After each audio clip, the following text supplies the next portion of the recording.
Está conmigo ya entonces Ismael Bernal, un repaso sobre lo que está sucediendo en Esmeraldas. 854 personas afectadas, 267 viviendas según el último balance entregado el día sábado. 5 réplicas de magnitudes iguales o menores a 2,8 y uno un poquito más fuerte de 3,4 se han dado desde entonces. Voy a poner a Ismael en pantalla para saludarlo, para iniciar también esta charla sobre la situación en la provincia de Esmeraldas. Siempre es un placer para mí, estimado Ismael, qué gusto verte y gracias por estar en la contra en esta mañana. Hola, Fernando, ¿cómo estás? Buenos días. Buenos días también con la audiencia. Gracias por el espacio. Bueno, sí, hemos estado como muy pendientes con respecto a la situación de Esmeraldas a raíz del terremoto suscitado. Pero para mí, digamos, hay algunas cosas que me preocupan con respecto a cómo se está manejando la situación con respecto a la información geológica del país y sobre todo geológica de Esmeraldas, ¿no? Creo que a nivel nacional el único evento así significativo que ha marcado la vida de los ecuatorianos y sobre todo de la población tanto en Manabí, Pedernales y Esmeraldas ha sido el terremoto de 2016, ¿no? Pero no hay como un recuento histórico de lo que implica la zona en términos de actividad sísmica, en términos de actividad geológica. Correcto. Entonces, es fundamental como empezar a tratarlo desde allí porque hace falta mucha información, hace falta mucha educación con respecto al tema. No soy especialista en el campo, creo que allí entrarían como los geólogos como tal, pero me he estado asesorando un poquito, sobre todo con uno de los grandes especialistas aquí en el Ecuador, Rubén Espinosa, geólogo de Esmeraldas también, se graduó en la estatal de Guayaquil, y pues esa es un poco su profesión, y me he estado un poco asesorando con respecto al tema de la actividad sísmica y sobre todo pues un poco preocupado por los recursos que se destinan para ver el análisis técnico que se hace en territorio. Entonces creo que es importante como irlo situando e irlo puntualizando.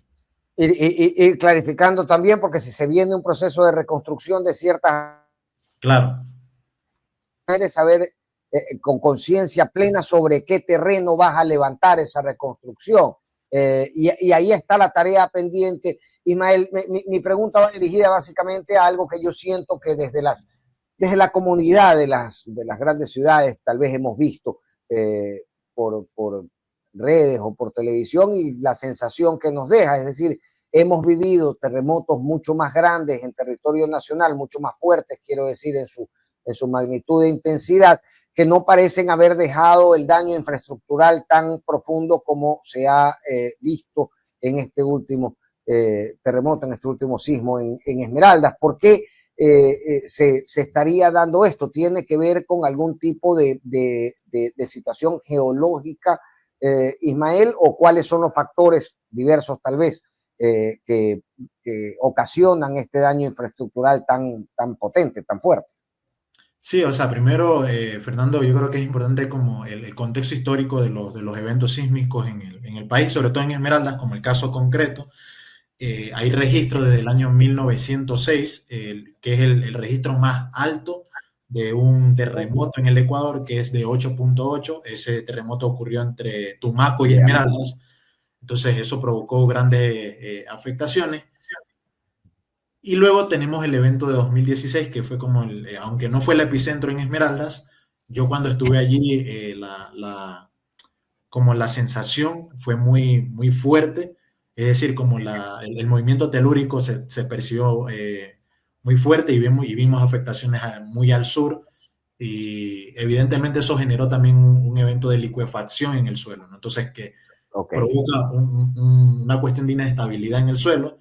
Pero esto sucede fundamentalmente porque está la placa sudamericana y la placa de Nazca constantemente ejerciendo presión, ¿no? Entonces, esa presión lo que hace es generar energía, ¿no? Entonces, todo el tiempo, eso es, no, eso es un evento, digamos, natural. Eso ocurre en todo el planeta, la actividad sísmica Claro. en el país, ya lo dirían. Leía que son cerca de 5 centímetros por año que se mueven las placas. Sí, sí, sí, entre 5, 3 y 5 centímetros. Entonces, claro, la cuestión es como importante ir pensando eso, porque, por ejemplo, en el caso de Esmeralda, Esmeralda está encima de varias fallas geológicas, como las de Payatanga, que es una falla que recorre 956 kilómetros desde el sur de Colombia, departamento de Nariño, hasta los límites de Guayas y Chimborazo. Entonces vemos que es una falla bien importante, porque además atraviesa alrededor de 5 provincias. Por otro lado, tienes una falla en el río Esmeraldas, que es un cañón, básicamente, como en términos de composición geológica en la zona costera. Entonces vemos que hay una gran actividad sísmica en la zona costera norte del Ecuador, y por eso vemos que los puntos con mayor presencia de sismos se han presentado en Esmeraldas. San Lorenzo también hemos visto también una actividad significativa, aunque no tanto en magnitud, sí en muchos sismos, pero eso responde precisamente a la ubicación geográfica en la que se encuentra Esmeralda, ¿no? Entonces, eh, luego en el 2016 lo que ocurrió también fue eso, como un poco hubo una reactivación, y allí vimos un fenómeno bien importante que eran los enjambres sísmicos. Entonces, por tanto, como se vio una reactivación en ese sentido. Y esa reactivación, de nuevo, implicó, por ejemplo, el terremoto de 2022, que de hecho muy poco se habla de ese evento, que me parece importante porque en el 2022 ese terremoto fue como terremoto por parte de las autoridades, y el epicentro fue en el sector de Patricio Páez, en el centro de la ciudad de Esmeraldas, ¿no? Que es más o menos parecido a lo que ocurrió acá. Lo que Entonces, ocurrió en el 2016, claro. no, a lo que ocurrió hoy en el Ahora, 2025. ya, ok, Claro, ya. porque la distancia, según el Instituto Geofísico, dice que son 8 kilómetros al continente. Entonces vemos que en el 2022, por ejemplo, me parece que es fundamental, y aunque digan que no, aquí sí hay que hablar de política, porque en ese momento Guillermo Lasso ofreció bonos, ofreció reconstrucción de las viviendas, y yo personalmente documenté lo que estaban haciendo, y la gente tuvo que rehabilitar las zonas de riesgo. La gente estuvo en albergues 10 días y luego tuvo que rehabilitar sus viviendas y las zonas de riesgo en un estudio de suelo. El suelo quedó con un proceso de licuefacción, y por tanto la estabilidad del suelo no era apta para la reconstrucción de viviendas. Entonces la gente se quedó sin un estudio, se quedó sin realmente un criterio técnico que le posibilite entender y tomar una acción más concreta para la reconstrucción de su vivienda. Entonces, además de que se les pidió documentación que ya no tenían a disposición, porque imagínate, en un movimiento telúrico de esa magnitud, pierdes un montón de cosas, Claro. ¿no? Y lo primero que intentas salvaguardar es tu vida. Entonces, ocurrió ese evento, y la gente quedó habitando en zonas de riesgo, sin un estudio técnico. Y ante eso, yo quiero también mencionar una cosa que para mí es bien importante, que tiene que ver con la Universidad Técnica de Esmeraldas Luis Vargas Torres, que recibió el terremoto de 2016, el terremoto de 2022 y ahora el de 2025. Y en los eventos de 2016, y de nuevo con conocimiento de causa, porque fui estudiante de la Universidad Luis Vargas Torres, no hubo un criterio técnico por parte de gestión de riesgo que posibilitara entender en qué condiciones quedó la infraestructura, porque si bien es cierto, no hubo un daño significativo en 2016, la infraestructura era importante darle Claro, evaluarla. Claro, evaluarla para ver qué se podía hacer. En 2022 ya vimos afectaciones significativas en la infraestructura de la Universidad Luis Vargas Torres.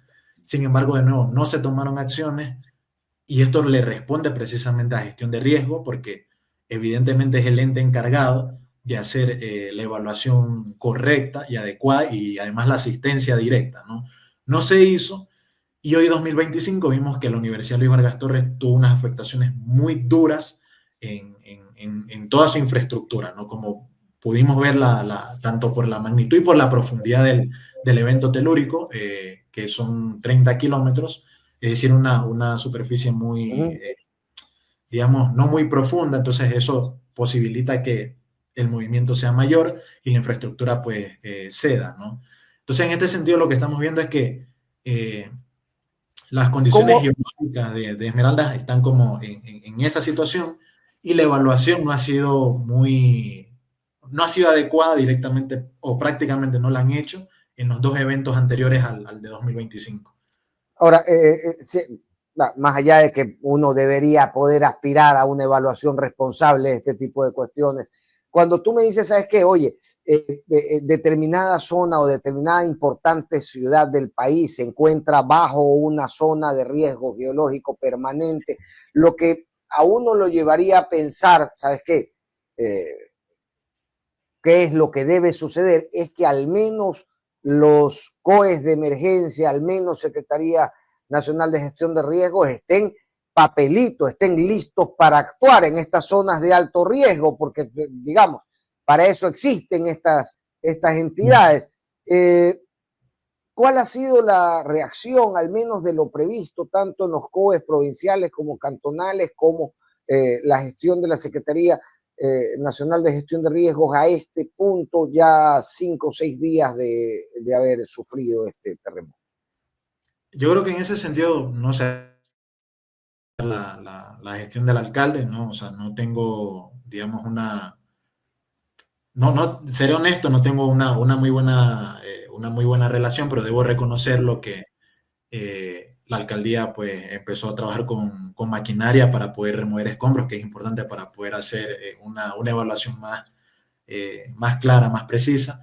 Además se llamó especialistas en la reunión del COE nacional y del COE provincial, en el que participaron todas las autoridades para poder efectuar un protocolo de acción para la población directamente, lo cual ya habla muy bien de un poco de la gestión, ¿no? Creo que es importante como mencionar eso, y también de la activación, ¿no? Porque creo que el evento 2016 sí dejó como un precedente en el marco de poder actuar frente a este tipo de eventos, porque Esmeralda se ha estado moviendo, desde 2016 para acá Esmeralda se ha estado moviendo muchísimo en términos sísmicos, pero creo que la respuesta en primer momento fue como eso, activar un protocolo de acción.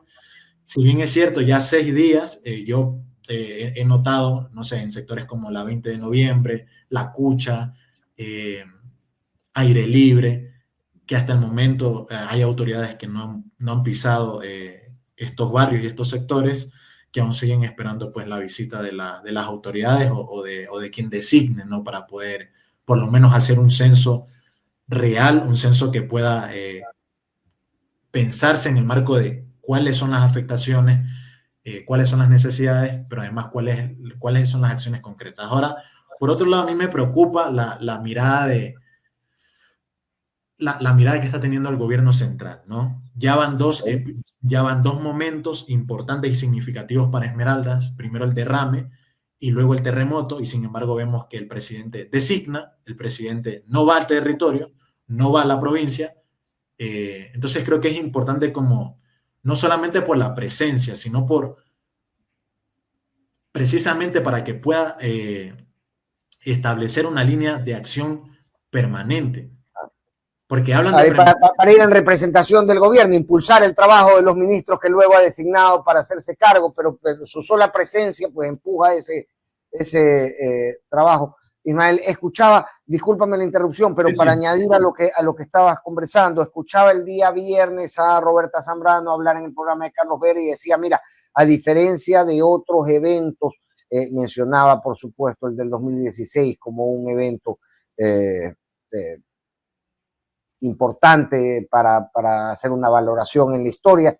Decía, mira, a diferencia del 2016, hoy por hoy sí está todo el gobierno aquí presente dando apoyos y evaluando la situación. ¿Qué tan cierto puede ser esto, visto que viene de una funcionaria que ha hecho casi abiertamente campaña por el gobierno nacional? Parece ser una de sus ministras también o una de sus voceras, pero indistintamente de eso, ha llegado, al menos desde la orden del presidente, han llegado los ministros, han organizado ya algún tipo de evaluación primaria y de ofrecimientos secundarios, digamos, para resolver la vida de estas casi 900 personas afectadas.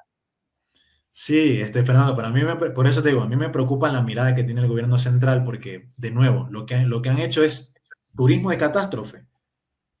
lo que hacen es turismo de catástrofe y es peligroso, y es sumamente peligroso porque quien luego tiene que responder de manera solitaria son las autoridades locales y no puede ser posible eso. Discúlpame, Fernando, yo tengo mis diferencias tanto con el alcalde como con la prefecta, pero a mí me parece que es fundamental en este momento que la población reciba un trato digno, porque ya tenemos antecedentes. Me parece curioso que la prefecta mencione el evento de 2016 como de manera política, ¿no? Porque lo hace enmarcando al correísmo, a Rafael Correa, pero nunca habla del evento de 2022 con Guillermo Lasso, por ejemplo. Y allí tú ves cómo empiezan a direccionar y a canalizar la opinión pública, catástrofe natural, ¿no? Porque aquí sí podemos decir que es una catástrofe natural. Aquí sí podemos decir que no se trata de un evento de falta de mantenimiento, ¿no? Y yo creo que en lugar de hacer este ejercicio de politizar, porque lo que está haciendo es politizar la situación del terremoto, en lugar de eso debería exigirle al gobierno que suministre en términos de recursos y en términos de tecnología al Instituto Geofísico, por ejemplo.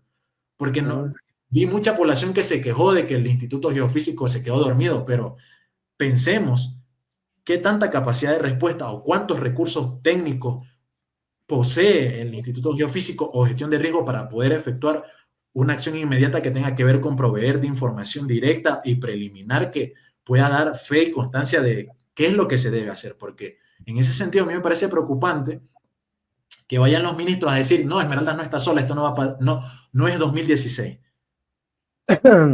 Pero que digan, pues, lo que hizo Guillermo Lasso en 2022, que fue ofrecer el oro y no le entregó nunca nada a la población. Y la gente habitó en carpas, que de hecho las carpas estaban ubicadas en el coliseo del centro de Esmeraldas. Y la gente tuvo que rehabilitar zonas, tuvo que volver a sus casas por la inseguridad, porque no tenía un espacio. Lo que hizo fue parchar las paredes y volver a rehabilitar zonas de riesgo. Entonces ahora, con el evento de 2025, la población ha sido otra vez afectada y la infraestructura ya no aguantó más. Entonces, claro, ese en primer momento. Lo otro tiene que ver con la permanencia de los ministros, ¿no? Porque a mí me parece que es importante. O sea, cuando hablamos yo escuché a José de la Gasca decir, no, es que estamos con acciones inmediatas. A nosotros no nos sirve la inmediatez, a nosotros lo que nos sirve es un plan programado, sostenido, ¿no? O sea, eso es lo que, por eso te digo, la mirada que tiene el gobierno es una mirada con poca dignidad hacia la población. Y todo el tiempo están haciendo un intento de minimizar el impacto que tuvo el evento sísmico, como pasó con el derrame de petróleo, ¿no? Y ahí vimos... Entonces... Hay dos herencias que agravadas además, herencias viejas, pero agravadas tremendamente además por el derrame petrolero que pusieron a la población en una situación de tremenda necesidad. La primera es ciertamente el tema de seguridad. Si sales de tu barrio, de tu zona segura, del lugar donde tienes la posibilidad de activarte comunitariamente y te vas a otro sector donde te lleva el gobierno para sacarte de la zona de riesgo, también hay un tema de previsión de seguridad que debería estar al menos en la cabeza de quienes organizan estos espacios. Y segundo, el tema de la provisión de agua potable, que entiendo no se había podido restablecer aún al 100% luego del derrame. ¿Cómo están esas dos situaciones, Ismael, si uno hace la evaluación desde Esmeraldas capital? Ya luego podemos irnos extendiendo a esa realidad en otros cantones. Sí, o sea, es fundamental, por eso te digo, como fundamentalmente lo que hace falta es una asistencia sostenida en Esmeraldas, porque van 2, 3 días o van las primeras 24 horas y luego se regresan. Hacen un acto de presencia casi que apoteósico y mesiánico con el complejo de Salvadores Blancos, pero en realidad lo que están haciendo es prolongar el sufrimiento de la población, porque claro, la gente se pregunta, loco, ¿y ahora yo qué voy a hacer? ¿Cómo voy a reconstruir mi vivienda? ¿No? ¿Qué respuesta me da el gobierno central? Porque sencillo es recaer en que la responsabilidad es plenamente y únicamente del municipio, que sí hay una parte de responsabilidad en ello, ¿no? Porque es el encargado de la organización del espacio público dentro de la ciudad de Esmeralda, dentro de la cabecera cantonal de la provincia. Pero me parece que es importante eso, como hasta dónde los ministros están cooperando. Yo por que tengo entendido, ya te dirá el alcalde en su momento, y él tendrá como mayor extensia en eso, pero yo hasta lo que sé es que aún mantienen una línea de diálogo, una línea de acción entre el gobierno central y el municipio, pero a mí de nuevo me preocupa un poco que luego no se sostenga, ¿no? Porque lo mismo, citándote el evento de 2022, los primeros 5 o 6 días Guillermo Lasso estuvo en territorio, no sé qué, se fue a tomar la foto, hizo turismo de catástrofe y luego se regresó. Entonces creo que esas cosas a mí me parecen que son fundamentales porque cada que ocurre un evento de estas proporciones, el gobierno central lo que hace es designar, y las designaciones a veces no se queda en un mero acto de presencia, ¿no? Entonces creo que en este momento es fundamental fiscalizar los recursos que se van a destinar a Esmeralda. Yo no me voy a quedar solamente con la visita de los ministros, la ministra. No. Yo necesito que se fiscalice cómo se están efectuando los recursos durante la emergencia en Esmeralda, ¿no? Porque también lo que hacen es minimizar el impacto, reducir el tiempo de capacidad de respuesta y luego lo que hacen es limitar los recursos para que no lleguen a la población que ha sido afectada. Entonces, también creo que hace falta como que un mapeo en ese sentido de poder ubicar las zonas mayormente afectadas para así mismo tener un antecedente y un seguimiento, porque, de nuevo, por eso te digo, si Esmeraldas está encima de 2 fallas geológicas importantes, quiere decir que para la posteridad van a seguir ocurriendo eventos sísmicos de gran magnitud, porque esto es precisamente el proceso sísmico. Además, el Ecuador estamos en medio de volcanes, ¿sabes? Como la actividad sísmica va a ser constante y sobre todo en el norte del Ecuador, ¿no? Entonces creo que es importante como un poco eso, porque ya me los conozco, ya estoy viendo como ciertas señales que me están diciendo, ojo con el seguimiento que le está dando el gobierno central, ¿no? Ojo con los términos en los que está manejando, por ejemplo, la prefecta, que a mí realmente sí me preocupa esa mirada de, ellos hablan de no politizar la situación, pero son los primeros en politizarlo, ¿no? Cuando ellos dicen que no va a ser como 2016, lo están politizando, ¿no? Y habrá que ver si realmente van a cumplir su palabra.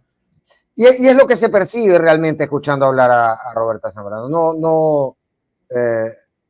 Digamos, es la intención que se percibe detrás de tus palabras, de sus palabras, es justamente esa, ¿no? Tratar de direccionar políticamente lo que está diciendo. Pero más allá de eso, hablemos sobre la afectación hoy.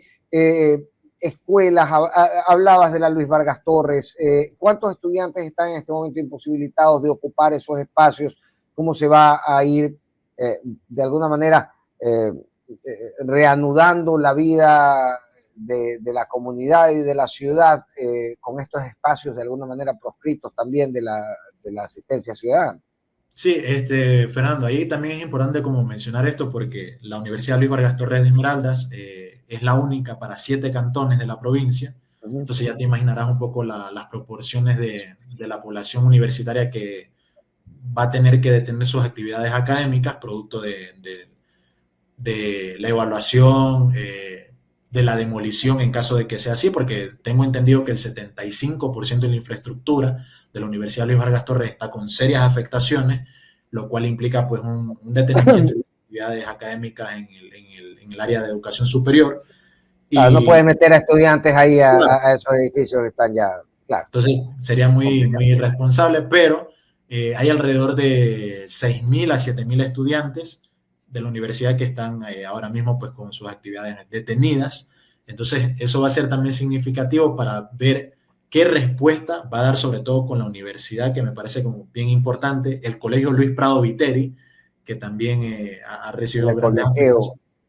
Claro, sí, las paredes que logran como cercar el colegio, porque el colegio tiene alrededor de una cuadra de tamaño, ¿no? Es un colegio bien grande, es bien significativo también porque es un colegio que está entre una zona central y una zona que conecta con las riberas de Esmeraldas, con lo cual pues, niños, adolescentes no van a tener por el momento el acceso porque justamente y coincidió con el periodo de matriculación. Por suerte no había mucha asistencia por la hora, ¿no? Porque fue alrededor de las 6:45 de la mañana, entonces todavía no había como muchos padres de familias pues matriculando a los chicos, pero lastimosamente pues habrá que ver cómo se está dando el proceso de reconstrucción de este establecimiento educativo, que también es significativo porque gran parte de la población que habita las riberas pues es parte de la institución.